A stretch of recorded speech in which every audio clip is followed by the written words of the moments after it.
एक लड़की आपके घर में आके आपके घर को तबाह कर सकती है, आपके माँ-बाप को जेल भेज सकती है और पूरी ज़िंदगी जो है ख़राब कर सकती है। तो आज के इस वीडियो में मैं आपको बताने वाला हूँ कि कैसे एक लड़की मैट्रिमोनियल केसेज़ में जहाँ पे वो शादी करके आती है आपके घर में और एक टाइम के बाद अगर उसको आपके घर में रहना पसंद नहीं आता, तो वो आप पे ही इल्ज़ाम लगा के कैसे वो आपके घर से बाहर निकल सकती। तो ये मैं आज के टाइम की बात कर रहा हूँ, जहाँ पे बहुत सारी लड़कियाँ ऐसा ही करती हैं। वो शादी करती हैं और जो भी शादी में खर्चा होता है, वो बिल्कुल पहले ही तय होता है। मतलब अगर उस शादी में कोई डाउरी ली है, नहीं ली है, उससे कोई फ़र्क नहीं पड़ेगा और डाउरी नहीं भी ली होती है, तो क्या वो होता है कभी-कभार कि लड़की के माँ-बाप अपने आप ही पैसा खर्चते हैं कि चलो हमारी बेटी की शादी है, तो हम इतना पैसा लगा देते हैं। तब तक तो ठीक है जब तक कि लड़की कुछ नहीं बोल रही है। वो आपके घर में आती है, वो आपके घर में आने के बाद सबसे बातचीत करती है, देखती है, माहौल देखती है, उसको अच्छा नहीं लगता।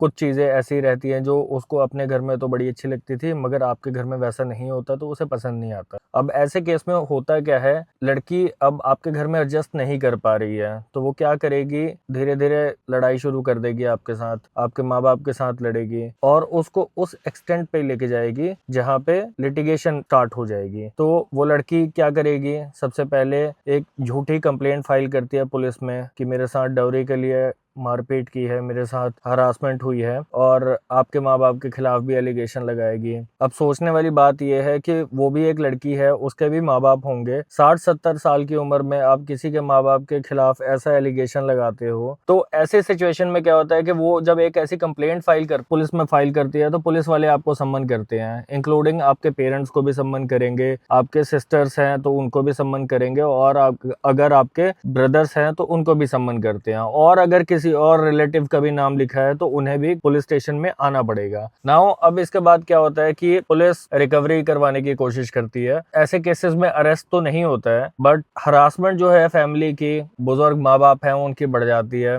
उन्हें पुलिस स्टेशन जाना होता है, जिस उम्र में उन्हें आराम से रहना चाहिए। तो अब जाहिर सी बात है, एक लड़की ने झूठी कंप्लेंट दे दी है तो वो बेचारे उस उम्र में पुलिस स्टेशन के चक्कर काटते हैं, फिर लॉयर के चक्कर काटते हैं, फिर कोर्ट के चक्कर काटते हैं।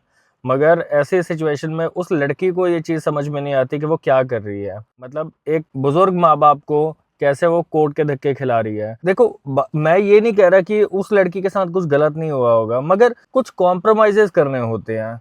एक मैरिज ऐसे नहीं चलती है, आपको समझना होता है।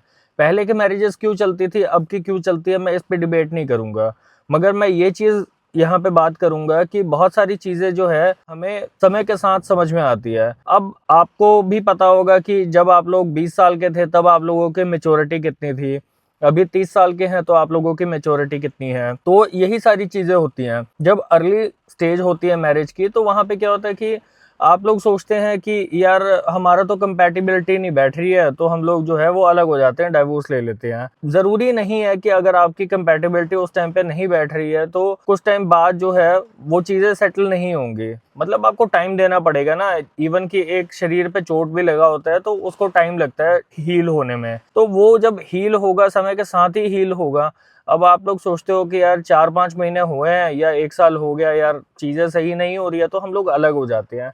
तो अलग होना कोई सॉल्यूशन नहीं है। अलग तो आप सिर्फ इसलिए हो जाते हो क्योंकि आपके पास ऑप्शन है डाइवोर्स का। कई बार क्या होता है कि जब लड़की अपने घर पे होती है, उसके भाई बहन या माँ बाप के साथ लड़ाई हो जाती है, तो वहाँ पे ये चीज़ें नहीं कर सकती क्योंकि वो ऐसे रिश्ते हैं जहाँ पे डाइवोर्स नहीं दिया जा सकता, अलग नहीं हुआ जा सकता। मगर ये ऑप्शन डाइवोर्स वाला जो है वो हमेशा अवेलेबल होता है हस्बैंड के साथ। किसी भी सिचुएशन में लड़ाई होती है तो बस यही निकलता है कि डाइवोर्स दे देते हैं, अलग हो जाते हैं। अब डाइवोर्स देना उसके लिए कहना तो बड़ा ईज़ी है, मगर आपके लिए कितना मुश्किल हो जाता है, ये वाली चीज़ देखने वाली होती है। क्यों? क्योंकि आप उसको अपने घर पे लेके आए हो। मैंने बहुत सारे केसेस देखे हैं जहाँ पे लड़की पढ़ी लिखी घर की होती है, मतलब वो बीटेक उसने की होती है या किसी कॉर्पोरेट में जॉब कर रही होती है या किसी गवर्नमेंट पोजीशन पे होती है। तो वो बाहर तो जब तक सब कुछ सही चलता है तो वो स्ट्रॉन्ग इंडिपेंडेंट वुमेन होती है, मगर जैसे ही वो कोर्ट में आती है सबसे पहले वो रोना शुरू कर देगी कि मतलब मेरे साथ ऐसा ऐसा गलत होता था। और